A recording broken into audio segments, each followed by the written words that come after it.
Hi friends, ఎలా ఉన్నారు? నేనైతే చాలా బాగున్నాను. గల్ఫ్ దేశాలు ఒక్క ఒమానే కాదు, లెఫ్ట్ స్టీరింగ్ ఉన్న ఏ కార్ అయినా డ్రైవింగ్ లైసెన్స్ ఇక్కడ వచ్చాక డ్రైవింగ్ లైసెన్స్ రావాలంటే ఫస్ట్ పాస్ అవ్వాల్సింది ఈ డ్రమ్ టెస్ట్. కరెక్ట్గా కారుకి ఉన్న డిస్టెన్స్లో కొంచెం పక్కకి డ్రమ్స్ ఉంటాయి. ఇలాగా ఆ డ్రమ్స్ మధ్యలోంచి రివర్స్లో బ్యాక్ సైడ్కి రావాలి. ఒక్కసారి కూడా ఫ్రంట్కి వెళ్ళకూడదు. ఒక్కసారి బ్యాక్ వచ్చాక ఇంకా అలా బ్యాక్కే రావాలి.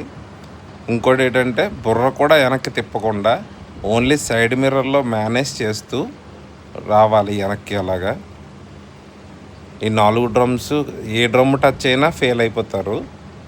డ్రమ్స్కి ఏమీ టచ్ అవ్వకుండా అలాగా నీట్గా రివర్స్లో ఓన్లీ ఆర్వీఎం సైడ్ మిర్రర్స్లో చూసుకుంటూ రావాలి. గల్ఫ్కి వచ్చి డ్రైవింగ్ చేసుకుంటాను అన్న ఎవరన్నా ఉంటే కార్ని ఇలాగా రివర్స్లో 4 డ్రమ్స్ మధ్యలోంచి తీసుకుని వచ్చే దమ్ము మీకుంటే వచ్చి డ్రైవింగ్ చేసుకోండి. Licence apply